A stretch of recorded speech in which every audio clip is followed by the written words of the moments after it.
হ্যাঁ হ্যাঁ হাসান মাহমুদ,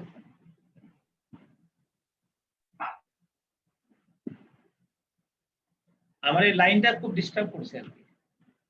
তোমরা কি আমার কথা শুনতে পাচ্ছ? জি স্যার। আচ্ছা আচ্ছা, দেখো টোটাল ম্যানুফ্যাকচারিং কস্ট তাহলে আমরা 10 টাকা পেয়ে গেলাম।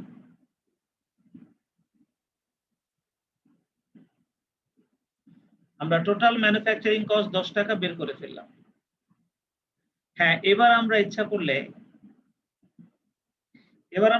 ইনকাম স্টেটমেন্ট করতে পারি। দেখো ওনারা কিন্তু আমাদের প্রশ্নের মধ্যে বলছিল prepare income statement under variable costing, অর্থাৎ ভেরিয়েবল কস্টিং পদ্ধতি ফলো করে তোমাকে ইনকাম স্টেটমেন্ট করতে বলছে। আর ভেরিয়েবল কস্টিং এ করার জন্য আমরা কিন্তু এখানে কোনো ফিক্সড কস্ট ধরি নাই, দেখছো? আমরা আমাদের ম্যানুফ্যাকচারিং কস্টটা ধরেছি শুধুমাত্র ভেরিয়েবল গুলো। তাহলে চলো এবার আমরা ইনকাম স্টেটমেন্টটা শুরু করে দেই। Income statement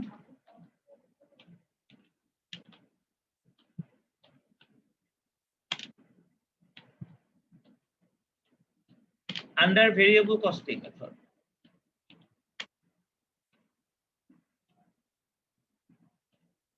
Income statement under variable costing method. চলো আমরা variable costing method ইনকাম স্টেটমেন্টটা শুরু করে দেই।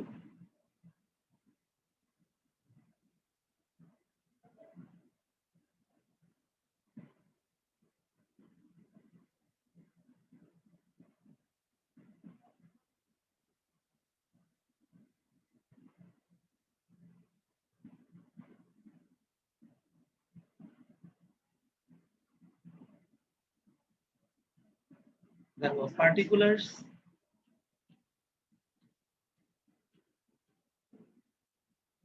টাকা টাকা,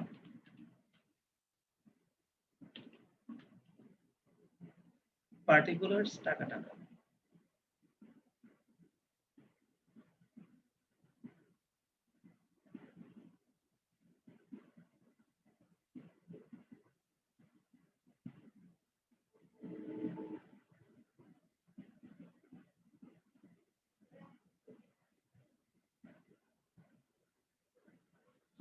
income statement under variable costing method. আমরা এর আগে একদিন একটা অঙ্ক করেছি ভেরিয়েবল কস্টিং মেথডে।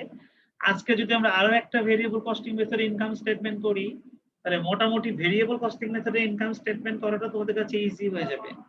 আস্তে আস্তে আমরা এমন অঙ্ক পাবো যেখানে আমাদের ভেরিয়েবল কস্টিং মেথডে ইনকাম স্টেটমেন্ট করতে হবে, অ্যাবজর্পশন কস্টিং মেথডে ইনকাম স্টেটমেন্ট করতে হবে, আবার রিকনসিলিয়েশনও করতে হবে।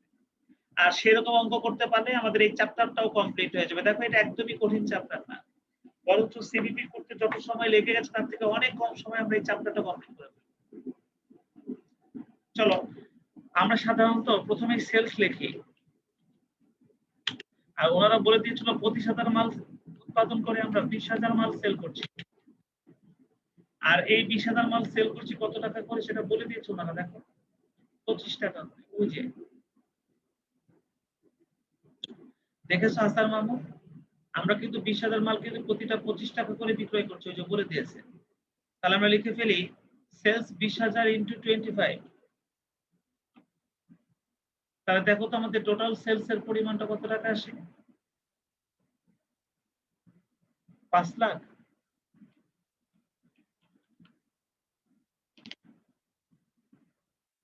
তারপর 5 লাখ। যেহেতু আমরা ভেরিয়েবল কস্টিং মেথডে ইনকাম স্টেটমেন্ট করছি, তাহলে আমরা লেস করব লেস ভেরিয়েবল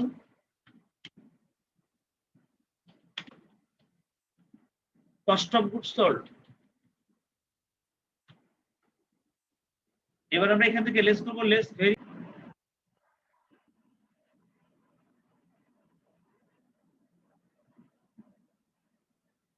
দেখো variable cost of goods sold বের করতে গিয়ে আমরা সব সময় সবার আগে ওপেনিং ইনভেন্টরিটা লিখি, কিন্তু আমাদের এই অঙ্কে কিন্তু ওপেনিং ইনভেন্টরিটা ছিল না।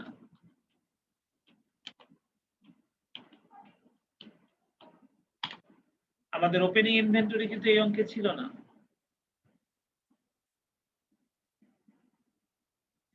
এবার আমরা এর সঙ্গে অ্যাড করব অ্যাড ভেরিয়েবল ম্যানুফ্যাকচারিং কস্ট।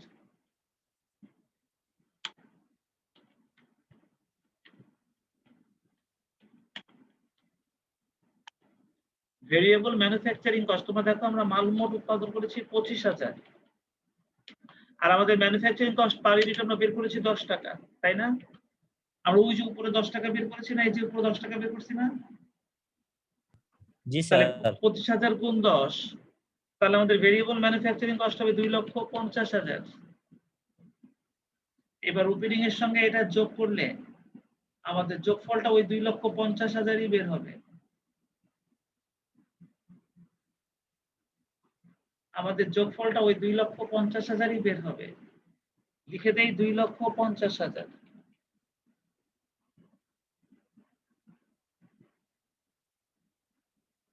এবার আমরা এখান থেকে লেস করে দেই ক্লোজিং ইনভেন্টরি। লেস করে দেই ক্লোজিং ইনভেন্টরি।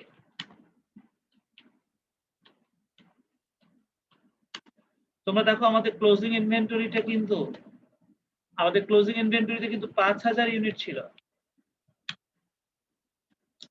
আর আমাদের ভেরিয়েবল ম্যানুফ্যাকচারিং কস্ট কিন্তু আমরা 10 টাকা বের করেছিলাম। 5,000 ইউনিটটা হচ্ছে আমরা 25,000 মাল উৎপাদন করে 20,000 মাল বিক্রি করেছি। তাহলে কি আমাদের ক্লোজিং স্টকে 5,000 মাল থাকে না? তাহলে দেখো এই 2,50,000 থেকে 5,000 গুণ 10 করলে হবে 50,000।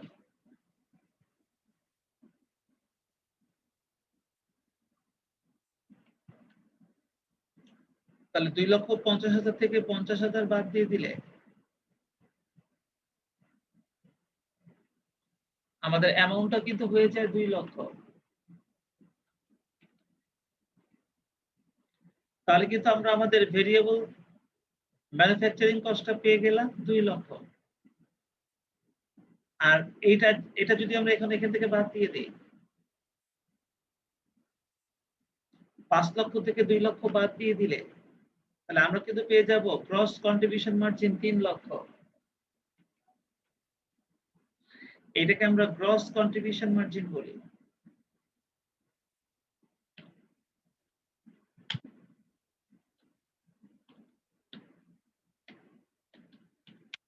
Gross contribution margin. আর গ্রস কন্ট্রিবিউশন মার্জিনটা হয় আমাদের 3 লক্ষ টাকা। এখন আমাদের দেখতে হবে যদি অঙ্কে অন্য কোনো ভেরিয়েবল কস্ট থাকে তার এখান থেকে সেটা বাদ দিতে হবে। কারণ আমি বলেছি যে ভেরিয়েবল কস্টিং এ কিন্তু সমস্ত ভেরিয়েবল কস্ট গুলো সবার আগে বাদ যায়। তাই অন্য কোনো ভেরিয়েবল কস্ট মানে variable marketing and administrative expense যদি থাকে তো সেটাই এখন সবার আগে বাদ দিতে হবে। তো আমরা একটু কোশ্চেনটার দিকে চেয়ে দেখি। ম্যাটেরিয়াল লেবার ভেরিয়েবল ওভারহেডের মধ্যে ভেরিয়েবল ছিল ফিক্সড ছিল না, আমাদের অন্য কোনো ভেরিয়েবল কস্ট ছিল না। তাহলে গ্রস কন্ট্রিবিউশন মার্জিন থেকে এখন আমাদেরকে লেস করে দিতে হবে ফিক্সড কস্ট। এখন আমাদেরকে এখান থেকে লেস করে দিতে হবে ফিক্সড কস্ট।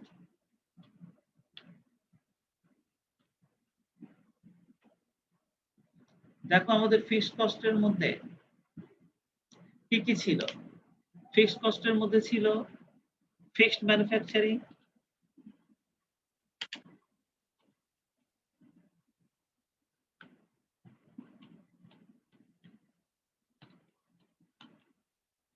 আমাদের ফিক্সড ম্যানুফ্যাকচারিংটা কত ছিল? দেখো ফিক্সড ম্যানুফ্যাকচারিংটা কত ছিল? এই যে ফিক্সড ম্যানুফ্যাকচারিং কস্টটা ছিল 1 লাখ টাকা। আমাদের এখানে কিন্তু আর কোনো ফিক্সড কস্ট নাই, তাহলে একটাই ছিল মাত্র ফিক্সড ম্যানুফ্যাকচারিং 1 লক্ষ টাকা সরাসরি 2 নম্বর কলামে নিয়ে যায়। আর কোনো খরচ নেই। তাহলে 3 লক্ষ টাকা থেকে এখন এই 1 লক্ষ টাকা বাদ দিয়ে দিলে 3 লক্ষ টাকা থেকে এই 1 লক্ষ টাকা বাদ দিয়ে দিলে আমরা কিন্তু এখন আরামসে পেয়ে যাব 2 লক্ষ টাকা নেট প্রফিট। আমরা কিন্তু নেট প্রফিটটা 2 লক্ষ টাকা পেয়ে গেলাম।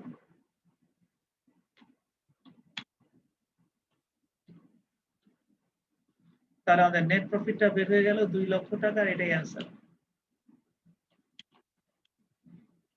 এই যে আমাদের নেট প্রফিটটা বের হয়ে গেল 2 লক্ষ টাকা, এটাই অ্যান্সার। হাসান মাহমুদ, অঙ্কটা কি বোঝা গেছে? জি স্যার। স্মৃতি, তুমি কি অঙ্কটা বুঝতে পেরেছো? আমি কিন্তু এই অঙ্কটা ভেরিয়েবল কস্টিং মেথডে করেছি। আগের দিনে কিন্তু আমাদের এই অঙ্কটা ভেরিয়েবল কস্টিং মেথডেই ছিল।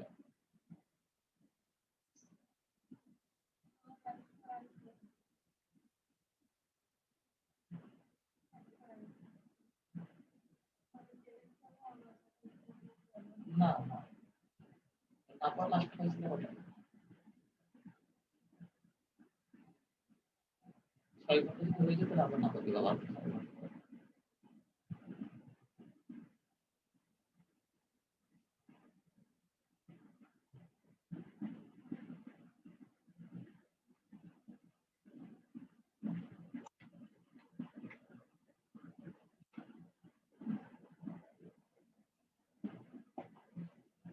গতদিন আমরা ভেরিয়েবল কস্টিং মেথডে ইনকাম স্টেটমেন্ট করেছিলাম।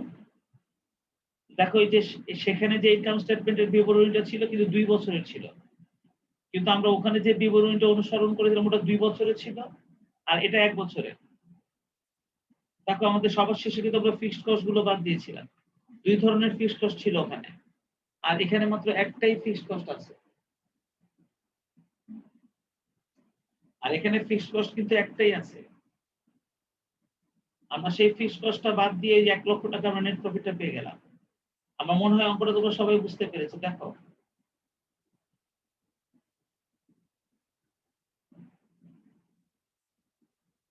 7 নম্বর অঙ্কটা আমরা করে ফেললাম।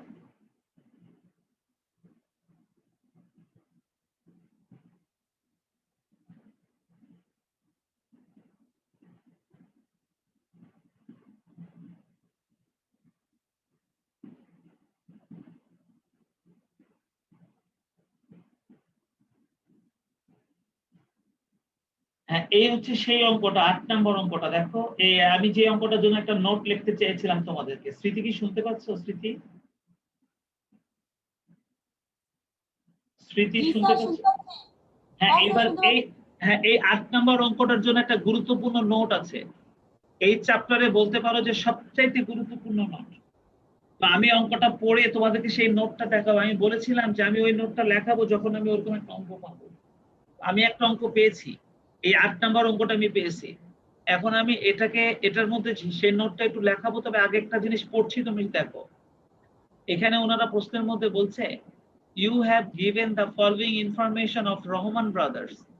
রহমান ব্রাদার্স এর কিছু ইনফরমেশন এখানে দেওয়া আছে। দেখো আমরা পণ্যের বিক্রয় মূল্য 24 টাকা দেওয়া আছে, ভেরিয়েবল ম্যানুফ্যাকচারিং কস্ট বলছে 10 টাকা, ভেরিয়েবল ওভারহেড বলছে 4 টাকা পার ইউনিট, ফিক্সড ওভারহেড বলে দিয়েছে 3 টাকা per unit based on the capacity হচ্ছে 10,000 ইউনিট। দেখো বেসড অন দ্য ক্যাপাসিটি হচ্ছে 10,000 ইউনিট। 10,000 ইউনিটের ভিত্তিতে আমাদের ফিক্সড ওভারহেডের পার ইউনিট আসছে 3 টাকা। তার মানে আমাদের বেসড অন দ্য ক্যাপাসিটি হচ্ছে 10,000 ইউনিট। এটা মাথায় রেখো। এই 10,000 ইউনিটকে আমরা এই 10,000 ইউনিটের ভিত্তিতে আমরা ফিক্সড কস্টটা বের করেছিলাম। আর এখানে ওনারা বলেছে ফিক্সড মার্কেটিং এক্সপেন্স 8,000। এখানে বলছে অ্যাকচুয়াল প্রোডাকশনটা হচ্ছে 8,000 ইউনিট। আমরা প্রোডাকশন করেছি 8,000 ইউনিট আর আমরা বিক্রয় করেছি 5,000 ইউনিট। এই কয়টা ডাটাই হচ্ছে এই অঙ্কের সবচেয়ে গুরুত্বপূর্ণ ডাটা। আমি তোমাদেরকে যেটা বলছি হাসান মাহমুদ, তুমি একটা জিনিস খেয়াল করো। এখানে based on the capacity of 10,000 unit যেটা বলছে এটাকে বলা হয় নরমাল প্রোডাকশন, এটাকে বলা হয় নরমাল প্রোডাকশন ক্যাপাসিটি। আর এখানে যে 8,000 প্রোডাকশন দেখতে পাচ্ছ এটা হচ্ছে অ্যাকচুয়াল প্রোডাকশন ইউনিট, এটাকে বলা হয় অ্যাকচুয়াল প্রোডাকশন ইউনিট। তাহলে নরমাল প্রোডাকশন ইউনিটটা 10,000 আর অ্যাকচুয়াল প্রোডাকশন ইউনিটটা 8,000। আমরা এই 8 নম্বর অঙ্কে এই জিনিসটা প্রথম পেয়েছি যে এই অঙ্কের নরমাল প্রোডাকশন এবং অ্যাকচুয়াল প্রোডাকশনটা সমান নেই। নরমাল প্রোডাকশন এবং অ্যাকচুয়াল প্রোডাকশনটা দুইটা আলাদা। এর আগে যত অঙ্ক করেছি সবকটা অঙ্কের নরমাল প্রোডাকশন আর অ্যাকচুয়াল প্রোডাকশনটা সমান সমান ছিল, কিন্তু এই 8 নম্বর অঙ্কটা 3টা স্টেপ চিহ্ন দেওয়া হয়েছে এই কারণে যে এটাই একমাত্র অঙ্ক এই পর্যন্ত আমরা যতগুলো অঙ্ক করেছি যেখানে আমাদের নরমাল প্রোডাকশন এবং অ্যাকচুয়াল প্রোডাকশনটা সমান নাই। তাই আমি কতগুলো নোট লিখবো, তোমরা এই 8 নম্বর অঙ্কটা করার জন্য নোটগুলো একটু খাতায় তুলে নাও। আমি কি বলা শুরু করব? লেখো, যদি প্রশ্নে নরমাল প্রোডাকশন এবং অ্যাকচুয়াল প্রোডাকশন সমান না হয়, যদি প্রশ্নে নরমাল প্রোডাকশন এবং অ্যাকচুয়াল প্রোডাকশন সমান না হয় তাহলে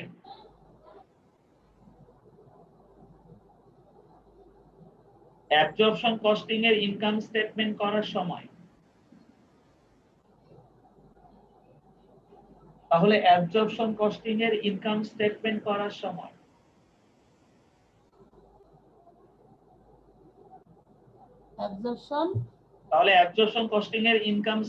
করার সময় ফিক্সড ফ্যাক্টরি ওভারহেডের একটা ভেরিয়েন্স সৃষ্টি হয়। ফিক্সড ফ্যাক্টরি ওভারহেড এর একটা ভেরিয়েন্স সৃষ্টি হয়।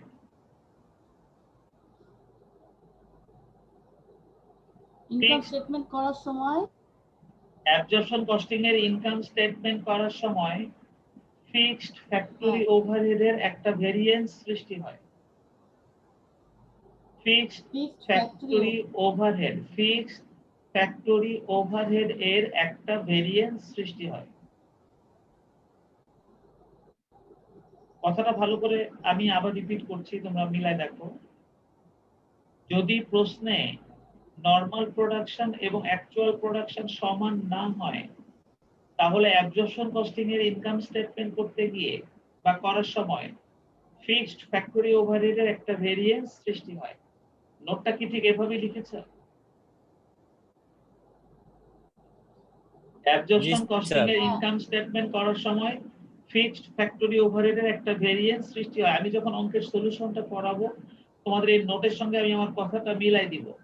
আর তাহলে তোমাদের সব সময় এই জায়গাটার প্রতি নজরটা থাকবে বেশি এই ধরনের অঙ্ক করতে গিয়ে, যে অঙ্কে নরমাল প্রোডাকশন আর অ্যাকচুয়াল প্রোডাকশন দেওয়া থাকবে অথচ দুইটা সমান হবে না, তখনই তোমরা এই চিন্তাটা করবে যে চিন্তাটা এখন আমি করতে বলছি। আমি দুটো নোট লেখাবো বলেছি, একটা নোট লিখিয়েছি, সেটা হচ্ছে যদি প্রশ্নে নরমাল প্রোডাকশন এবং অ্যাকচুয়াল প্রোডাকশন সমান না হয়, তাহলে অ্যাবজর্পশন কস্টিং এর ইনকাম স্টেটমেন্ট করার সময় ফিক্সড ফ্যাক্টরি ওভারহেড এর একটা ভেরিয়েন্স সৃষ্টি হয়। কথাটা লিখছো না? এবার 2 নাম্বার নোটটা লিখে নাও। 2 number note, fixed factory overhead per unit. Fixed factory overhead per unit. Fixed factory overhead per unit.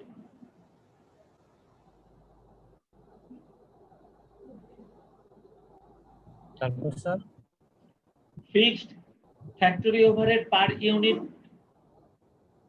সব সময় নরমাল প্রোডাকশন দিয়ে ভাগ করে নির্ণয় করতে হয়। Fixed factory overhead per unit, fixed factory overhead per unit সব সময় নরমাল প্রোডাকশন দিয়ে ভাগ করে বের করতে হয়, নির্ণয় করতে হয়।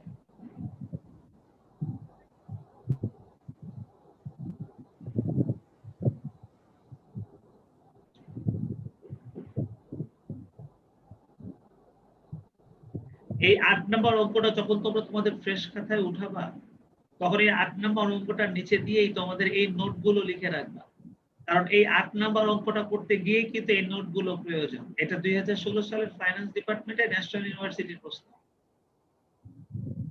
তাহলে আমি দুটো নোট তোমাদেরকে লিখিয়েছি, নোট দুটো খেয়াল করো। এবং 8 নম্বর অঙ্কটা করতে গিয়ে, এই অঙ্কটা শেখাতে গিয়ে এই গুরুত্বপূর্ণ পয়েন্টটা এই অঙ্কের যেটা তোমাদেরকে শিখতে হবে, একটা হলো যদি আমাদের প্রশ্নের মধ্যে নরমাল প্রোডাকশন দেওয়া থাকে, যেটা এই অঙ্কে আছে 10,000, আবার এই অঙ্কের অ্যাকচুয়াল প্রোডাকশনও যদি দেওয়া থাকে, যেটা এই অঙ্কে দেওয়া আছে 8,000, আর এরা দুইজন যদি পরস্পর সমান না হয়, যেমন এই অঙ্কেটা সমান না, তাহলে অ্যাবজর্পশন কস্টিং এর ইনকাম স্টেটমেন্ট করতে গিয়ে দেখো ওনারা কিন্তু অ্যাবজর্পশন কস্টিং এর ইনকাম স্টেটমেন্ট করতে বলছে। Prepare income statement using absorption costing. দেখছো, ডাইরেক্ট কস্টিং এর ইনকাম স্টেটমেন্ট করতে গিয়ে কিন্তু কোনো ঝামেলা হয় না।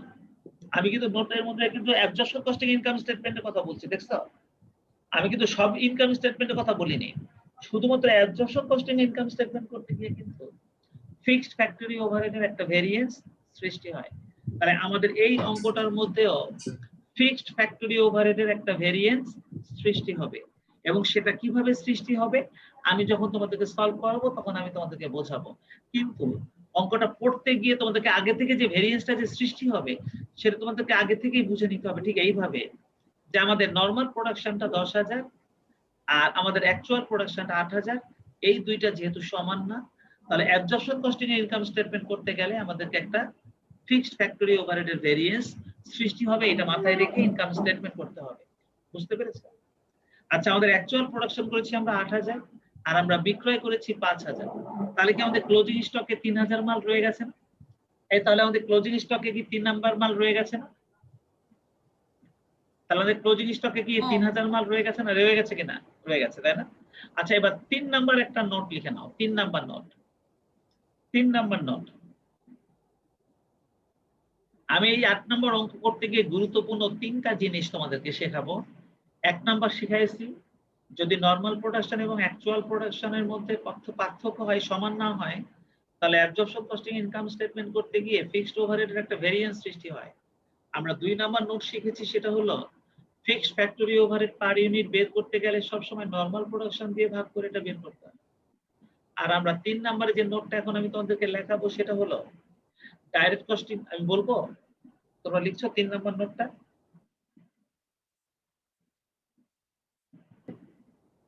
আমি কি 3 নাম্বার নোটটা বলবো?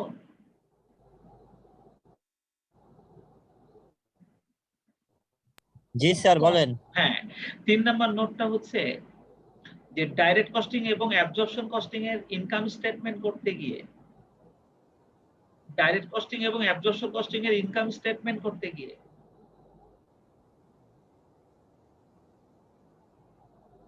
ডাইরেক্ট কস্টিং এবং অ্যাবজর্পশন কস্টিং এর ইনকাম স্টেটমেন্ট করতে গিয়ে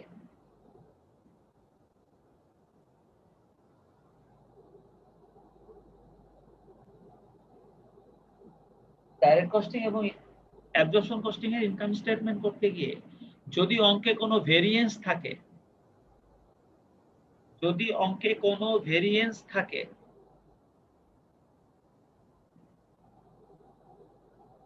তাহলে তা কস্ট অফ গুডস সোল্ড এর সাথে সমন্বয় করতে হয়।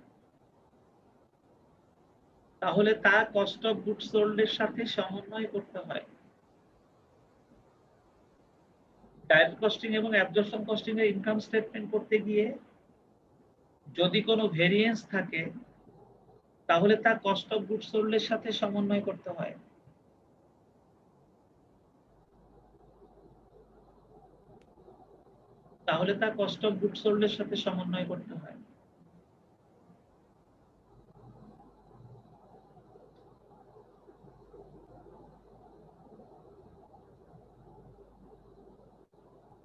হয়েছে স্যার।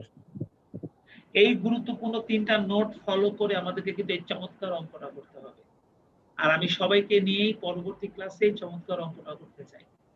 তোমরা খালি নোটগুলো রেখে দিও, এটা অন্যদেরকে দিয়ে দিও, গ্রুপে ছবি তুলে দিয়ে দিও, নোটগুলো যাতে সবাই লিখে নিতে পারে। কিন্তু অঙ্কটা আমরা সবাইকে নিয়েই করতে চাই, দারুণ একটা অঙ্ক। আর এটা শেখানো হয়ে গেলে আমার এই চ্যাপ্টারে আর শেখানোর মতন কিচ্ছু বাকি থাকবে না। তখন নরমালি সমস্ত অঙ্ক আমি পড়ে দিলেই তোমরা নিজেরা করতে পারবে। শুধু এই 8 নম্বর অঙ্কটার উপর 3টা স্টার চিহ্ন এই জন্য দেওয়া আছে যে এখান থেকে নতুন এই জিনিসটা শেখানো দরকার। আমি আগামী ক্লাসে তোমাদেরকে 8 নম্বর অঙ্কটা করে ফেলবো। 8 নম্বর অঙ্কটা করলে আমার পার্ট বিটাও কমপ্লিট হয়ে যাবে। তখন আমি পার্ট সি এর বড় বড় অঙ্কগুলো তোমাদেরকে করাতে পারবো। তাহলে আজকে আমার আলোচনা এই পর্যন্তই থাকুক। সবাই ব্যস্ত, আজকে কেউ আসে নাই ক্লাসে, তারপরেও আমরা এটা করে ফেললাম। তাহলে আবার পরে ক্লাসে দেখা হবে, ঠিক আছে? ঠিক আছে স্মৃতি, তাহলে বিদায় নেই। জি স্যার। আসসালামু আল্লাহ আলাইকুম হাফেজ। স্যার। ওয়ালাইকুম আসসালাম।